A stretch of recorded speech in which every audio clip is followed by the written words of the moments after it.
Di antara interaksi yang bisa kita hidupkan dengan Al-Quran itu ada 3 jenis.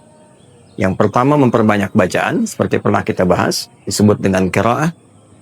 Bacaan yang benar, bukan sekadar mengejar khatam.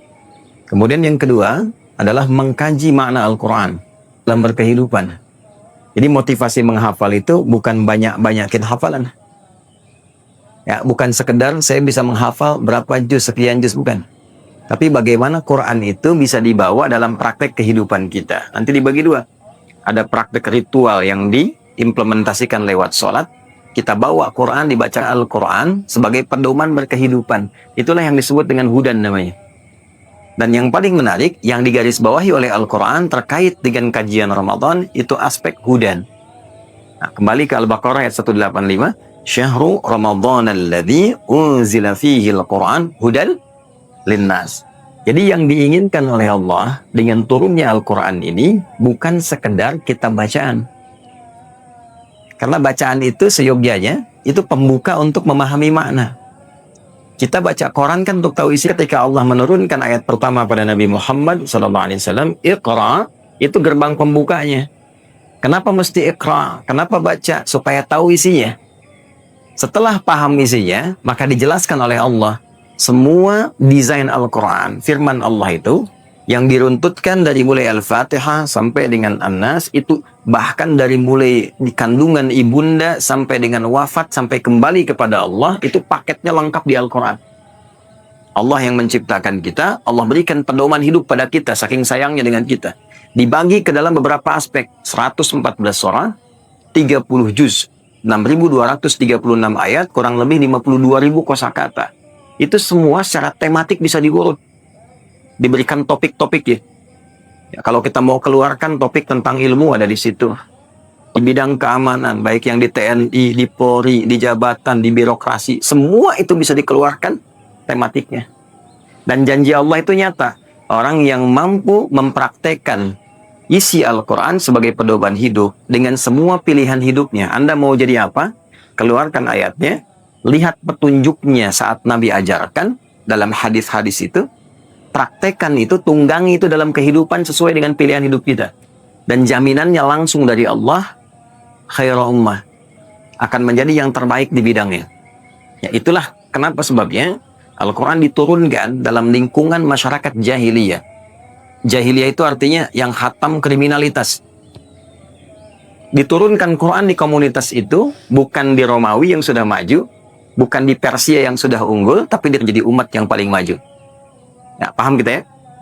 Tapi yang paling menarik begini, tidak dihentikan di masa itu, diwariskan kurikulumnya, ditunggangi oleh masyarakat yang ikut kurikulum itu. Zaman Nabi SAW, Nabinya meninggal, Quran diwariskan, sahabat menyebar, gitu ya. Ya, sampai mic-nya bersuara kencang gitu, ya, sampai dengan sesi kali ini.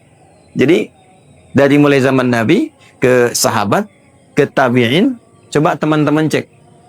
Kemajuan didapatkan sampai ke Afrika Utara, sampai ke Andalusia, ke Iberia, sampai bahkan ke Nusantara, sampai jadi Indonesia. Tidak kita temukan, kecuali saat Al-Quran itu diterapkan value-nya, nilainya dalam kehidupan, maka mengantarkan masyarakatnya pada kemajuan yang sesungguhnya. Zaman tidak pernah dikeluarkan oleh para ulama panduan berkehidupan, kecuali akan selaras dengan zamannya. Ya, cuma sekarang cara ngajinya berbeda kita. Dulu orang mengaji itu, selain membahas ayat untuk kepentingan ibadah ritual, kepentingan ibadah ritual itu begini, Al-Fatihah sampai An-Nas, dibacakan runtut dalam. Tapi jangan lupa, isi Quran itu petunjuk untuk intelektual, petunjuk untuk fisikal. Bagaimana otak kita bekerja, seperti apa berpikir, diruntut persis, menganalisis seperti ini. Ada tafakkur, memikirkan sesuatu sebelum direncanakan bagaimana yang ideal. Ada tadabbur, merenungkan akibat kejadian sehingga mengambil hikmah dari peristiwa itu menjadi konsep berkehidupan. Ada tanadzur, afala yanzuruna ilal, hasil riset untuk mengkoneksikan dengan sang pencipta, apa yang dipengenin oleh Allah. Gitu. Kita meriset nih, riset langit, ketemu misalnya rasi bintang dan sebagainya. Secara intelektual apa? Oh, ini petunjuk arah. Oh, ini mengarah ke A, mengarah ke B, mengarah ke C. Secara intelektual. Tapi apa yang diinginkan oleh Allah dengan sifat secara intelektual, tapi tidak mengerti secara spiritual, maka kepintarannya belum sempurna. Nah, itu yang menarik di dalam Al-Quran. Kebutuhan intelektual ada, kebutuhan fisikal ada. Ulama-ulama dulu itu membantu kita dengan mengeluarkan tema-tema berkehidupan, disusun ayatnya, ini hadisnya, dibuatkan satu tema yang komprehensif. Bukhari dan Imam Muslim. Makanya nama kitabnya Al-Jami' As-Sahih Al-Musnad Al-Mukhtasar min umuri Rasulillah sallallahu alaihi wasallam wa sunanihi wa iyamihi. Kumpulan tematik secara komprehensif yang disusun dengan cara dan validasi yang benar, wahyu legitimasi seorang nabi. Jadi kalau ada yang ngaku nabi, ini standarnya. Kalau nggak sesuai standar, speknya nggak ada, tolak. Kitabul Iman, ayatnya dulu apa? Subtopiknya diturunkan. Ada 57 hadis. Ayatnya apa? Tentang penguatan iman. Kalau ingin imannya kuat, tidak turun, seperti apa? Apa penyebab turunnya iman? Apa kaitan iman dengan doa? Apa kaitan iman dengan amal? Topiknya dikeluarkan, subtopiknya diturunkan, ayatnya, kapan waktu yang baik untuk belajar? Bagaimana mengevaluasi pelajaran? Seperti apa dipraktekkan? Ayatnya ada, kemudian hadisnya. Ayatnya ada, kemudian hadisnya. Tidak pernah ada orang yang mengeluarkan topik itu, diterapkan dalam dunia pendidikan, kecuali dia menjadi begawan pengetahuan di eranya masing-masing. Al-Kindi, Al-Farabi, Al-Ghazali, Al-Khawarizmi, dan seterusnya sampai sekarang masih kita kenang. Kitabul Buyu', bab tentang bisnis. Ayatnya, hadisnya. Ayatnya, hadisnya. Kasusnya, penyelesai itu, kecuali mencapai kejayaan di bidangnya. Dan hebatnya, apa yang diraih itu berkah. Ya, tidak pernah dia bisnis kembali modal. Selalu kembali untung. Dan valuasinya berlipat. Ya, valuasinya berlipat. Abdurrahman bin Auf itu menunggangi ayat bisnis, cuma modalnya itu dari mulai pakaian, jadi penyalur hewan, dapat modal 2 dinar.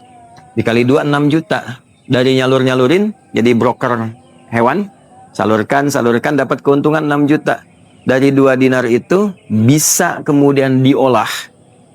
Dalam kurun waktu 3 tahunan, menjadi orang terkaya di zamannya yang valuasinya kalau dihitung sekarang itu, ada orang menghitung sampai kurang lebih 923 miliar US dollar. Ya, 923 miliar dolar.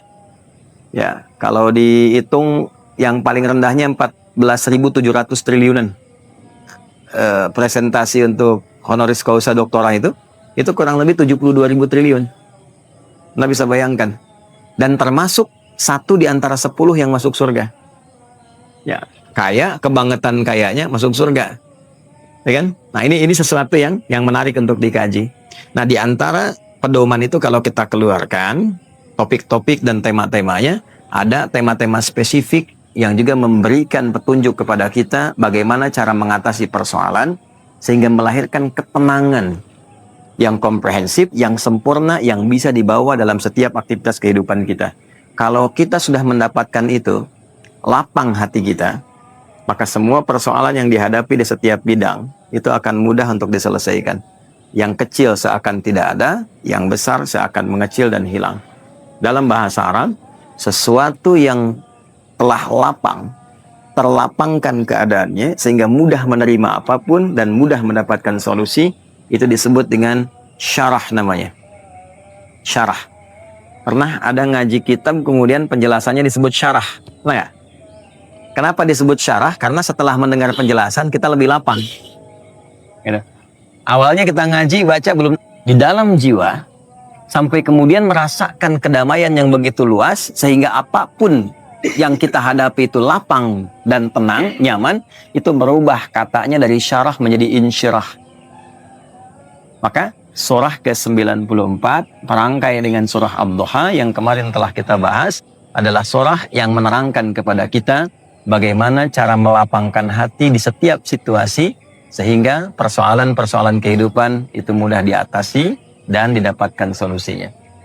Baik, mari kita bacakan satu persatu sehingga kita bisa memahami ke dalam sadrak, dzikrak, fa inna ma'al usri yusra.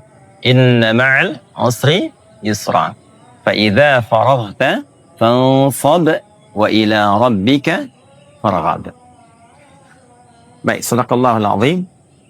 Surah itu langsung setelah Ad-Duha. Jadi kalau Ad-Duha 93, Ad-Duha, misal subuh, rakaat pertama, itu sambungkan rakaat keduanya dengan Al-Insyirah. Karena ayatnya satu paket. Ya, ayatnya satu paket. Situasi Nabi sedang gelisah yang sangat dalam, mendapatkan tuduhan dari orang-orang sekitarnya, dibuatkan hoax, mendapatkan tekanan yang tidak mudah, sampai naik tuh kunjung tiba, sampai sudah aneh, agamanya sudah nggak jelas dan sebagainya. Maka diakumulasikan semua itu, diterima oleh Nabi, lalu kemudian turunlah dua surah sekaligus. Surah Ad-Duha, yang kemarin sudah kita bahas. Sekarang kita masuk pada surah yang kedua, yaitu surah Al-Insyirah. Kita bahas pelan-pelan. Alam nashrah, aku lapangkan lak. Ada statement pertama yang Allah sampaikan, ya. Surah Al-Qadar, inna anzalnahu fi lailatul qadar. Atau pakai nahnu. Inna nahnu nazzalna al-Quran wa inna lahu lahafidhun. Pakai nahnu. Atau disingkat, nahnunya dibuang, disisakan nunnya. Nah, seperti ayat ini. Alam nashrah. Ya, sering diartikan di terjemahan dengan kami, kita. Ya. Nah, di bahasa Arab, di ilmu balaghah, itu ada gaya bahasa uslub namanya begini. Kalau diungkapkan dengan bentuk na, ini disebut dengan ta'zimun nafsi li ta'zimi sya'ni. Menunjukkan keagungan peristiwa, saking agungnya peristiwa itu, maka Allah menghadirkan keagungan zatnya untuk menjamin na anzal. Terjemahkan dengan kami. Ya, terjemahkannya, inna sungguh demi keagungan zatku. Anzalnahu, demi keagunganku aku telah turunkan Al-Quran yang istimewa itu. Jadi Allah mempertaruhkan keagungan zatnya untuk menunjukkan keistimewaan Al-Quran. Apa yang istimewa dalam proses turunnya Quran itu? Saking istimewanya, anzalnahu fi lailatil qadar. Malamnya pun berubah langsung jadi istimewa. Dibayangkan, saking agungnya Al-Quran, saking istimewanya Al-Quran, Allah mempertaruhkan keagungan zatnya untuk menunjukkan keistimewaan Al-Quran, sehingga dampaknya saat turun itu waktunya berubah jadi istimewa. Lail itu malam. Tapi kalau ada yang istimewa di malam, tambahkan tak di ujungnya, menjadi lailah. Ya, lailah beda dengan lail. Kalau lail, waktunya terbentang dari ba'da isya sampai menjelang fajar. Kalau ada yang istimewa di malam itu, tambah tak di ujungnya, menjadi lailah, itu istimewa. Apa yang istimewa di situ? Ya, malamnya berubah menjadi malam yang sempurna, disebut malam Al-Qadar, yang nilai ibadah di dalamnya karena keagungan Al-Quran itu nilainya langsung berubah menjadi lebih dari 1000 bulan. Kalau dikonversi itu lebih dari 85 tahun.